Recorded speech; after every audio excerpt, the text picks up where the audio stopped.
You've probably never thought twice about picking up a pair of scissors, but try using them with your other hand. Really try. Something feels immediately, weirdly wrong. Here's the thing. Scissors aren't symmetrical. That bigger handle isn't just about comfort. It's engineered specifically for your dominant hand's grip strength, the angle of your fingers, and the direction your wrist naturally rotates when you cut. The blade geometry, the way the cutting edges press together, all of it is calibrated for right-handed motion. Same goes for vegetable peelers. The blade is angled to work with a specific pulling direction, and about 10 to 12% of the world is left-handed.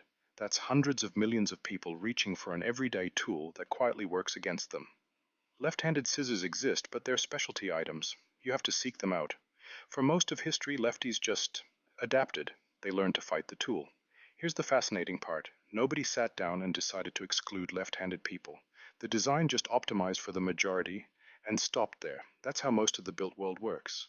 The default gets designed once for one kind of person, and then it just becomes the world.